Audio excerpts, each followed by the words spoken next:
இந்த கமலக்கண்ணனுக்கு ஒரு பிரச்சனை இருந்தால் மனுஷன் தான் காப்பாற்றுவான், கடவுள் காப்பாற்ற மாட்டான். மேலேருந்து பார்த்துட்டு இருக்கான் கடவுள்.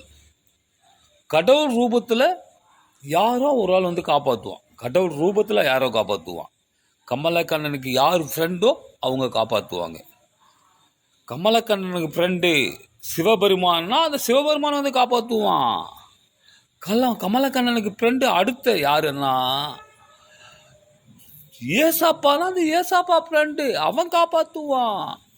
ஃப்ரெண்டு தான் காப்பாற்றுவான், கடவுள் காப்பாற்ற மாட்டாங்க. கமலக்கண்ணனுக்கு ஒரு ஃப்ரெண்டு இன்னொருத்தன் வந்து இஸ்லாமியர்கள் இருந்தாங்கன்னா அந்த உஷேன் தான் என்ன காப்பாற்றுவான். உஷேன் ஏன்னா கமலக்கண்ணனுக்கு ஃப்ரெண்டு அவங்க 3 சமுதாயத்தில் உள்ளவங்க தான் காப்பாற்றுவாங்கள வச்சு அந்த கடவுள் வந்து காப்பாற்ற மாட்டான். அதான உண்மை. எனக்கு ஒன்றுனா என் நண்பர்கள் தான் காப்பாற்றுவார்கள். என் உயிர் நண்பர்கள் தான். என் உயிர் நண்பர்கள் யாருன்னா இந்து சமுதாயத்தில் உள்ளவங்களும் சரி, இஸ்லாமிய சமுதாயத்தில் உள்ளவங்களும் சரி, கிறிஸ்துவ சமுதாயத்தில் உள்ளவங்களும் சரி, அவங்க தான் வந்து காப்பாற்றுவவங்களும் சரி. அந்த மதத்தில் உள்ள கடவுள் வந்து காப்பாற்றாது. அதான உண்மை. அதான் உண்மை. அதுக்காக சொல்கிறேன். நான் எந்த மதத்தை நான் குறை சொல்லலை. அந்த ரூபத்தில் வந்து கடவுள் காப்பாற்றுவாங்க.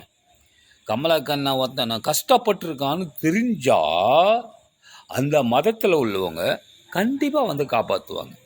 அந்த கடவுளுக்கு மனுஷன் தான் காப்பாற்றணும் வச்சு கடவுள் வந்து நம்ம கடவுளை நம்ம கண்ணால் பார்த்ததில்லை. எந்த கடவுளுமே நம்ம கண்ணால் பார்த்ததில்லை. அதெல்லாம் உண்மை. அந்த ரூபத்தில் வந்து காப்பாற்றுவாங்க. எந்த ரூபத்தில் காப்பாற்றலாம் சரி.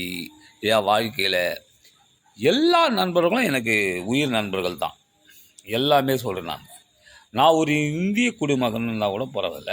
எல்லா ரூபத்துலேயும் அந்த கடவுள் வந்து காப்பாற்றுவாங்க. கடவுள் காப்பாற்ற மாட்டான். அந்த ரூபத்தில் உள்ளவங்க தான் என்னை வந்து காப்பாற்றுவாங்க. நன்றி. என் நண்பர்களுக்கு நன்றி. இரவு வணக்கம். எனக்கு ஒன்றுனா என் நண்பர்கள் தான் காப்பாற்றுவாங்கன்ற, வேறு யாரும் காப்பாற்ற மாட்டாங்க. சாரி, நான் எந்த மதத்தையும் குற்றம் சொல்லணும் இல்லை. அந்த ரூபத்தில் வந்து என்னை காப்பாற்றுவாங்க. என் சூழ்நிலைக்கு தகுந்த மாதிரி காப்பாற்றுவாங்க. நன்றி. எல்லா மதத்தாரர்களுக்கும் நன்றி. சாரி.